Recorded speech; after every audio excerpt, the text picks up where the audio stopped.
নমস্কাৰ বন্ধু-বান্ধৱীসকল।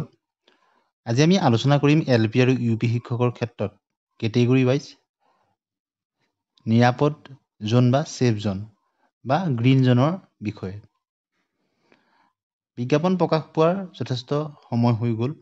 বহুজনেই তেওঁলোকে জানিব বিচাৰিছে যে কেতিয়াকৈ ফিজিকেল ডকুমেণ্ট ভেৰিফিকেশ্যন বা প্ৰভিজনেল মেৰিট লিষ্টবিলাক প্ৰকাশ পাব। যোৱাকালি BTAD ফালৰ পৰাও এটা আপডেট আহিছে, আপোনালোকে নিশ্চয় গম পাইছে যে নিৰ্বাচনৰ পিছতেই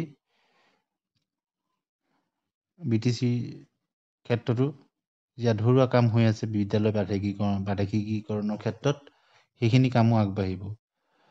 এটা কথা আমি গম পাইছোঁ যে যি নিৰ্বাচনৰ বিধি চলি আছে আৰু মাত্ৰ 3 দিনৰ পিছতেই অৰ্থাৎ 4 তাৰিখৰ পিছতেই সমগ্ৰ দেশতে নোহোৱা হৈ যাব।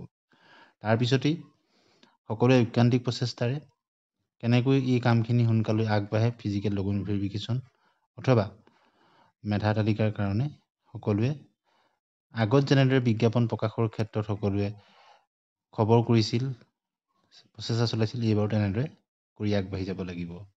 আৰু আশা কৰা হৈছে যে অতি সোনকালেই জুন মাহৰ ভিতৰতেই অন্ততঃ প্ৰথম 10 দিনৰ ভিতৰতেই LPUPৰ ক্ষেত্ৰতে হওক বা টেটকাম ৰিক্ৰুটমেণ্টৰ ক্ষেত্ৰতে হওক বা ADR ক্ষেত্ৰতে আপডেট নিশ্চয় বিভাগীয়ভাৱে জনাব।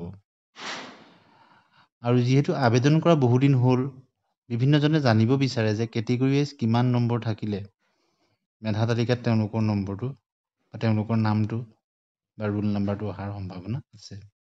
এইবাৰ যিহেতু এটা সম্পূৰ্ণ নতুন পদ্ধতিত হৈছে, টেটৰ নম্বৰৰ ওপৰত যথেষ্ট গুৰুত্বপূৰ্ণ ভূমিকা আছে। গতিকে এইবাৰ যোৱাবাৰৰ দৰে যিহেতু নহয়, গতিকে প্ৰেডিকশ্যন কৰাটো সিমান সম্ভৱ নহয়। তথাপিতো আপোনালোকৰ যিখিনি কমেণ্টছৰ যোগেদি নম্বৰ লোৱা হৈছিল, যোৱা বছৰৰ মেধা তালিকাও আমি চাইছোঁ। চাই এটা কথা আমি ক'ব পাৰোঁ যে কেটেগৰী ৱাইজ কিন্তু ছেফ জোন বেলেগ বেলেগ হ'ব, যথেষ্টখিনি ডিফাৰেঞ্চ আহিব।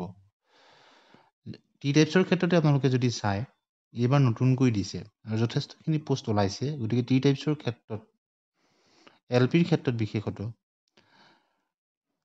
বহুত ভাল নম্বৰ পোৱা প্ৰাৰ্থীৰ সংখ্যা আন কেটেগৰীৰ তুলনাত কম আৰু সেই অনুপাতে পোষ্টৰ সংখ্যা যথেষ্ট ওলাইছে। যদি জিলা নিৰ্বাচনৰ ক্ষেত্ৰত যদি ভালদৰে তেওঁলোকে ব্যৱস্থা কৰিছে, প্ৰায় সংখ্যক টি টাইপছৰ প্ৰাৰ্থীয়ে কিন্তু পোৱাৰ এইবাৰ সুযোগ আছে। আৰু যিসকলৰ নম্বৰ যথেষ্ট ভাল তেওঁলোক আনৰিজাৰ্ভ কেটেগৰীটো আহি যাব, 90 ওপৰত পোৱাসকল। টি টাইপছৰ ক্ষেত্ৰত যথেষ্ট কম হ'ব আন কেটেগৰীৰ তুলনাত। ধৰক LPৰ ক্ষেত্ৰত 56-57তকৈ কিন্তু ওপৰত যোৱাৰ সম্ভাৱনা নাই। অৰ্থাৎ LPৰ ক্ষেত্ৰত 56-57 এনেধৰণৰ নম্বৰ থকাখিনি ছেফ জোনত আছে বুলি আমি ক'ব পাৰোঁ।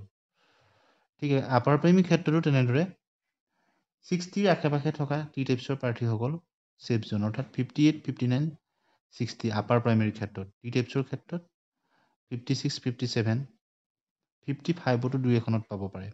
তথাপিতো 56, 57 এনেধৰণৰলৈকে থকা প্ৰাৰ্থীসকলো এটা ছেফ জোনত বা নিৰাপদ জোনত আছে বুলি আমি ক'ব পাৰিম। এতিয়া আমি আলোচনা কৰিম PWDৰ ক্ষেত্ৰত। PWDৰ ক্ষেত্ৰতো যথেষ্টখিনি পোষ্ট ওলাইছে। PWDৰ ক্ষেত্ৰত চাৰ্টিফিকেটখিনি পুনৰ তেওঁলোকক চাই তালিকা প্ৰকাশ পোৱাৰ পিছতো 40% তেওঁলোকৰ যিখিনি ডিজেবিলিটি থাকিব লাগে সেইখিনি ভালদৰে পৰীক্ষা নিৰীক্ষা কৰে। তাৰপিছতো কিছু প্ৰাৰ্থী তেওঁলোকৰ চাৰ্টিফিকেটৰ কাৰণে তেওঁলোক ৰিজেক্ট হৈ যায়। এই সকলোখিনি দিশ চোৱাৰ পিছত PWDৰ ক্ষেত্ৰতো কিন্তু কাট অফ যোৱাবাৰৰ তুলনাত কমি যাব। LPৰ ক্ষেত্ৰত বিশেষত BEd-সকল নাই। NISৰ কথা আপোনালোকে নিশ্চয় জানিছেই। আৰু PWDৰ প্ৰাৰ্থী প্ৰায়খিনি আগত পাইছেই। গতিকে এইবাৰ PWDৰ ক্ষেত্ৰতো টি টাইপছতকৈ কিছু ওপৰত থাকিব, অৰ্থাৎ 57 আশে-পাশে থকাৰ সম্ভাৱনা আছে। অৰ্থাৎ 57 বা তাতকৈ বেছি পোৱা প্ৰাৰ্থীসকল টি টাইপছৰ ক্ষেত্ৰত কিন্তু ছেফ জোনত আছে বুলি আমি ক'ব পাৰোঁ LPৰ ক্ষেত্ৰত। ঠিক আপাৰ প্ৰাইমেৰীৰ ক্ষেত্ৰতো PWDৰ ক্ষেত্ৰত 60ৰ ওচৰত থাকিব, 59, 58 এনেধৰণৰ আপাৰ প্ৰাইমেৰীৰ ক্ষেত্ৰত থকা সেইখিনি প্ৰাৰ্থী নিৰাপদ আছে জোনত আছে বুলি আমি ক'ব পাৰোঁ, ছেফ জোনত। এতিয়া আমি আলোচনা কৰিম ST প্লেইনছৰ ক্ষেত্ৰত। ST প্লেইনছৰ ক্ষেত্ৰত PWD বা ST হিলছতকৈ কিছু ওপৰত থাকিব। বিশেষত ST প্লেইনছৰ ক্ষেত্ৰত কিন্তু SCতকৈ কিছু কমিব। আপোনালোকে যোৱাবাৰৰ মেধা তালিকাখিনি চাব, ST প্লেইনছৰ ক্ষেত্ৰত কাট অফ ইমান বেছি নহয়। গতিকে ST প্লেইনছৰ ক্ষেত্ৰতো PWDতকৈ কিছু ওপৰত থাকিব। PWDত যদি ধৰি লওক 57 হয় LPৰ ক্ষেত্ৰত, ইয়াত 57.5 হ'ব ST প্লেইনছৰ ক্ষেত্ৰত, অলপহে ওপৰ হ'ব। ঠিক আপাৰ প্ৰাইমেৰীৰ ক্ষেত্ৰতো তেনেদৰে 60ৰ ওচৰে পাজৰে থাকিব আপাৰ প্ৰাইমেৰীৰ ক্ষেত্ৰতো। এতিয়া আমি আলোচনা কৰিম ST হিলছৰ ক্ষেত্ৰত। ST হিলছৰ ক্ষেত্ৰত LPৰ ক্ষেত্ৰতে হওক UPৰ ক্ষেত্ৰতে যথেষ্টখিনি পোষ্ট ওলাইছে। গতিকে PWD,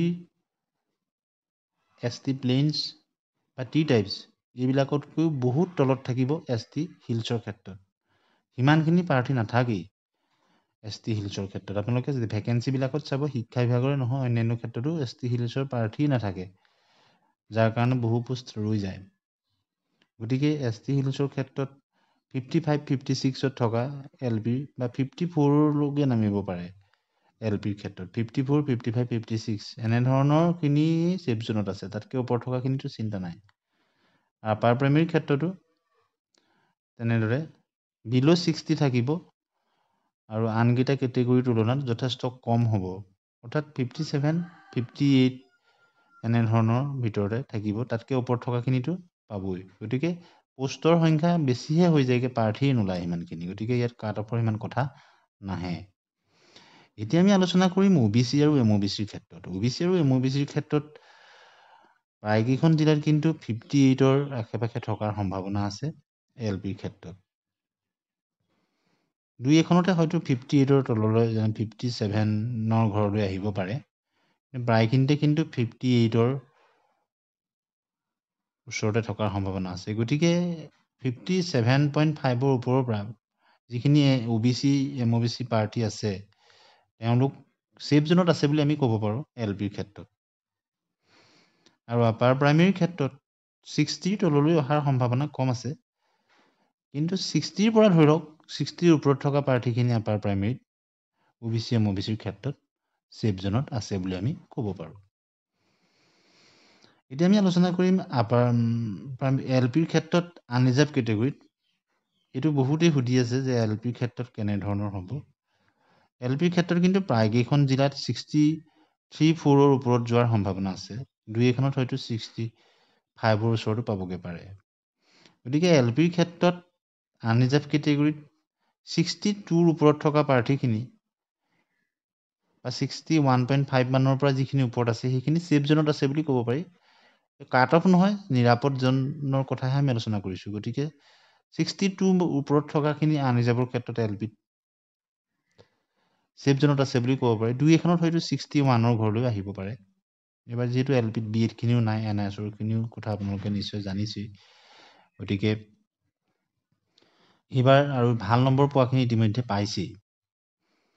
গতিকে LPৰ ক্ষেত্ৰত এনেধৰণৰ হ'ব পাৰে। আৰু আপাৰ প্ৰাইমেৰীৰ ক্ষেত্ৰত 65ৰ তললৈ অহাৰ সম্ভাৱনা কম আছে আনৰিজাৰ্ভ কেটেগৰীত।